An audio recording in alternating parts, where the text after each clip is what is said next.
Hi అండి అందరికీ, నేను మీ స్వప్న. ఈరోజు ఈజీగా ఆలు వంకాయ కర్రీ సింపుల్గా చూపిస్తున్నాను ఫ్రెండ్స్. ఎక్కడ స్కిప్ చేయకుండా చూడండి, అప్పుడే అర్థమవుతుంది. ముందుగా స్టవ్ పైన ప్యాన్ పెట్టేసి 2 స్పూన్స్ ఆయిల్ వేసేసి ఆవాలు జీలకర్ర వేసుకోవాలి. ఇలా కట్ చేసి పెట్టుకున్నానండి వెజిటేబుల్స్. ఇప్పుడు పచ్చిమిర్చీలు ఆనియన్స్ వేసుకోవాలి. ఈ విధంగా చూడండి, నేను చేసే విధంగా చేయండి, పర్ఫెక్ట్గా వస్తుంది, టేస్ట్ కూడా సూపర్గా ఉంటుందండి. ఇలా కలుపుకోవాలండి. చూడండి, చాలా అంటే చాలా ఈజీ అండి, అస్సలు మిస్ అవ్వకండి.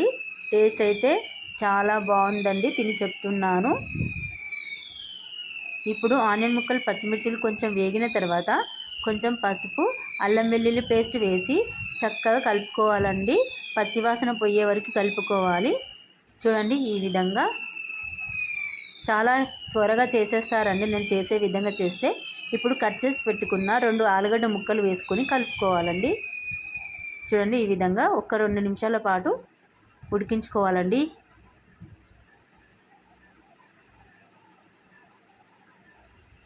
ఇప్పుడు వంకాయలండి, ఉప్పు నీళ్ళలో వేసిన వంకాయలు కట్ చేసి పెట్టుకున్నాను. ఇవి కూడా వేసుకోవాలండి. ఉప్పు నీళ్ళ నుంచి తీసేసి డైరెక్ట్గా వేసుకోవాలండి. ఇలా కలుపుకోవాలండి. ఇవి కూడా వేసి ఎలాంటి డౌట్ లేకుండా చేసుకోండి. టేస్ట్ అయితే సూపర్గా ఉంటుంది, తిని చెప్తున్నానండి. చపాతీలోకి పూరీలోకి అయితే సూపర్గా ఉందండి, ట్రై చేయండి. ఉప్మాలో కూడా టేస్ట్ బాగుంటుంది. ఇలా మంచిగా కలుపుకోవాలండి. ఒక 5 నిమిషాల పాటు వంకాయలు ఆలుగడ్డలు ఉడకనివ్వాలండి. ఈ విధంగా ఇప్పుడు కట్ చేసి పెట్టుకున్న 4 టమాటాలు వేసుకుంటున్నానండి.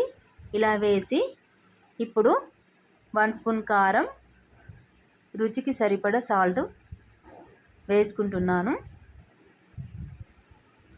ఇప్పుడు కలుపుకోవాలండి. చూడండి, ఈ విధంగా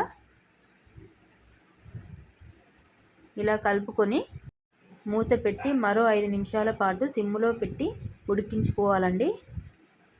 చాలా చక్కగా ఉడికిపోతుంది. చూడండి, ఈ విధంగా ఒక 5 నిమిషాల తర్వాత చూడండి, వాటర్ మొత్తం పైకి వచ్చాయి కదా.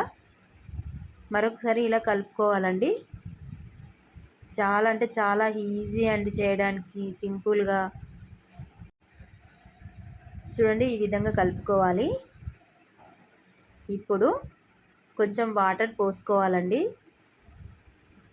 1/2 గ్లాస్ వాటర్ పోసుకొని కలుపుకోవాలి.